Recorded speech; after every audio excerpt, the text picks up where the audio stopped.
Dear student, in that session we are going to discuss about the concentration of urine. In an earlier part we studied about there are the two type of nephron is there. One is a cortical nephron and second one is a juxtamedullary nephron. Cortical nephron vasa recta is absent and it works only in a normal intake of water. While the juxtamedullary nephron, there is a vasa recta is present and they works only in an when the water intake is a less one. So this is about the juxtamedullary nephron. Their loop of Henle is a larger one. It can deeply embedded inside the medulla. Now the concentration of urine. That concentration of urine it consists of three part. One is a counter current mechanism. Second one is a urea recycling, and third one is a osmotic gradient. Now, the first one that's a counter current mechanism. First one we know about that what is the meaning of counter current mechanism. Counter that is the opposite.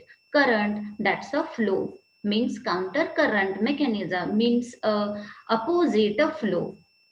Now here is a glomerular filtrate. Glomerular filtrate can move from PCT, then to the loop of Henle, then to the DCT and the collecting tubule. So this is a flow of tubular fluid. While the vasa recta, their flow is a totally opposite than the nephron. So that's why they called as a counter current mechanism. When we studied about their osmolarity or the concentration, the urine concentration is about 1200 milliosmolarity per liter. Milliosmolarity is a unit of concentration. It's a urine concentration. While the blood concentration is about 300 milliosmolarity per liter is about a blood concentration. Now, when we studied about that, the loop of Henle, this is a descending loop of Henle. This one is a ascending loop of Henle. This descending loop of Henle is a thin and permeable for water, while this one is a ascending limb or loop of Henle is a thick and impermeable for water. So what happens is when the urine make a more concentrated. Look at here, their concentration from the descending loop of Henle. This one part is a tissue fluid, means this one near about that nephron, there is a tissue fluid. So whatever the filtrate or the tubular fluid present inside the nephron, when it entered into the descending limb, the more amount of water is entered from the tubule to the tissue fluid. This one is a tissue fluid, this one is a tissue fluid. So they entered here. So this arrow indicate that it can be moved or it can be come out from the nephron toward the tissue fluid, because this one part is a permeable for water. Now it's a opposite to the ascending limb. What happens is it is a thick and impermeable for the water. But so that's why look at here, the NaCl come out from that. NaCl is a come out from that ascending limb. So the concentration of that fluid is a greater one.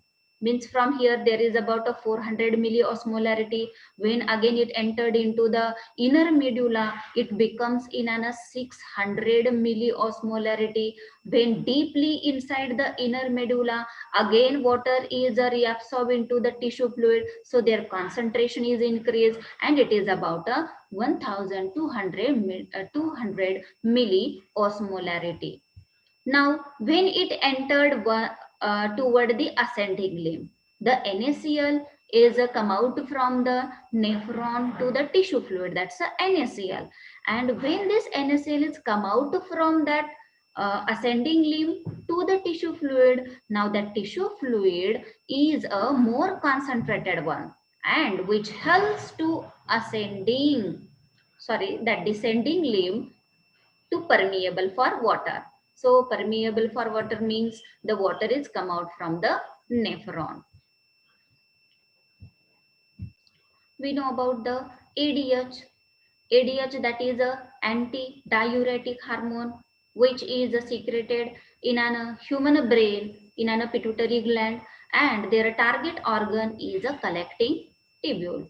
So ADH is secreted, and they can impact into the collecting duct. So that's time more amount of water is retained inside the tissue fluid. So look at this, it's about the water molecule, they again entered into the tissue fluid. So when the tubular fluid, when it enters the deeply inside the medulla, it become more and more concentrated, and the water is retained again. So that's why the ADH play important role in a retention of water molecule, because of they can maintain the homeostasis, that is maintaining the internal environment.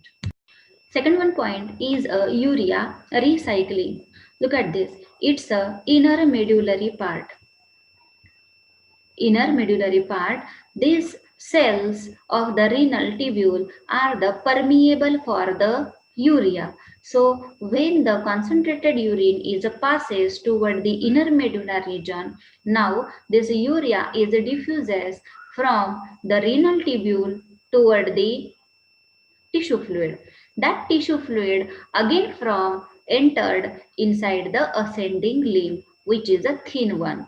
Now, when this urea is retained or entered into the tubular fluid, now they can be passes from the thick, thick segment of ascending limb, then to the DCT, distal convoluted tubule, and the CT. This region is impermeable for urea. So that's why urea is not entered again into the tissue fluid. But the CT, that is a collecting tubule, is under influence of ADH, that is a antidiuretic hormone. So that region more amount of water is reabsorbed. So that's why urea concentration is more and more. So the urine concentrated or the concentrated urine is expelled from that inner medulla or toward the inner medulla. Again, when it reaches to the inner medulla region, that cells, they can again diffuses the urea inside to the tissue fluid, and again this urea is a part of the renal fluid. So that's why the urea can transferred from the renal tubule to the tissue fluid, and from tissue fluid to the renal fluid again. So this cycle is called as a urea recycling one. So in a human body, more and more amount of water is reabsorbed, and the concentrated urine is expelled out from the body, and it is about in an adult one 1.2 to 1.5 liter concentrated urine is expelled in a day or in a 24 hours.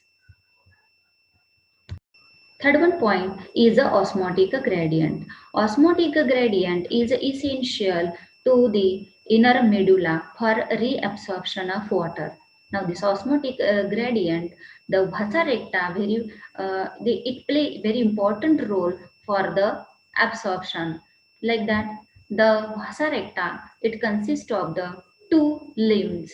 One is a descending limb, while other one is a ascending limb. Same one, the loop of Henle having a descending limb, and the again it's a ascending limb.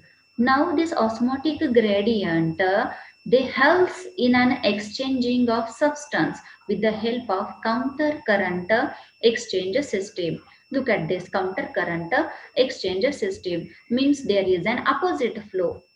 The flow of the tubular fluid and the flow of the vasa recta is a totally opposite one. So that's why called as a counter current system. Look at this, the blood flow from that descending limb having a 300 milliosmolarity, means their concentration is a 300 milliosmolarity. In that region, the tissue fluid, here is a tissue fluid. From the tissue fluid, the Na plus, Cl minus, K plus and urea is diffused inside the blood. Means the Na plus, Cl minus diffuses from tissue fluid toward the blood, while the water is diffuses from blood to the tissue fluid, from blood to the tissue fluid. So that's why the concentration of blood is increased when it flows toward the medulla region. When this blood is reaches to the inner medulla region where concentration of tissue fluid is less, that's time the Na plus Cl minus is again diffuses into the tissue fluid, and that's time water from the tissue fluid is diffuses inside the blood. So that's why it can maintain the osmolarity of the blood. So in an organism like an camel, they also having a long loop of Henle. So there is a more amount of water is reabsorbed in an loop of Henle only due to the retaining more amount of water. So here we discuss about that counter current mechanism and the osmotic gradient. In desert mammal, camel, there is a long loop of Henle, so that's why they can retain more amount of water inside their body, and only that's why they can excrete a more and more concentrated urine because of osmotic gradient. So that's why these kinds of desert mammal, they survive in a very hard or the xeric condition. Normal composition of urine. So let's learn about that. Here is a general information about that patient or that individual, the name of that pathology, register number, doctor name, then the date, then the reference, doctor name, patient name, age of that patient, or the gender, male or the female one. In an urine routine, there are the some are the following points are involved here. That's a quantity, means in a normal one there is approximately 1 to 2 liter urine, concentrated urine is formed in a 24-hour. It may be a hairy one because it can be only depend on the food and the fluid which is taken by that patient or the individual. Now normally the color of the urine is a pale yellow color.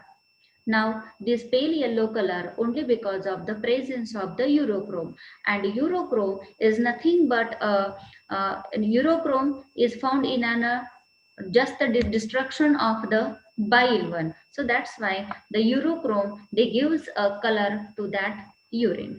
Appearance, when there is a normal one, so it's a clear one for toward the faint yellow color. Now there is a no deposition in a normal one. The acidic in a nature, for example, in a human one, it is about a 6, but sometimes it can ranges from 4.6 to the 8 one. But the normal urine is acidic in nature. The specific gravity is 1.02. It's a normal one. But if there this kinds of patient having any kind of disorder or the urinary tract infection, now their specific gravity is changes.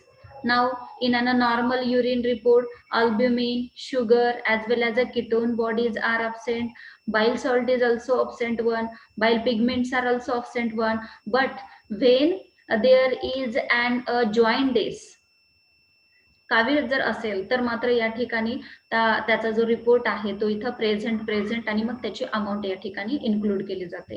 Now there is an normal one, there is a no occult blood is found, means there is a not solid kind of substances are found inside that in a normal one, so it's a negative one. But sometimes there is an infection inside to the urinary tract. Now the occult blood having a cell mass.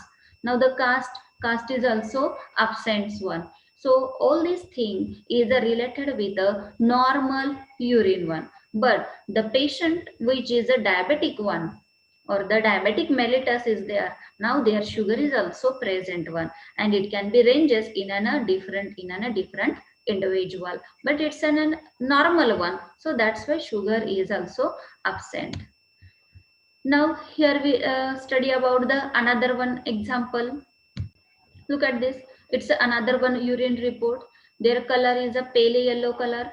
Now their transparency is just slightly turbid. Look at this. When the normal person, now it is a clear one. But when there is an urinary tract infection, now their transparency is a change totally. So that's a slightly turbid one. Reaction is also common. There is again acidic in nature.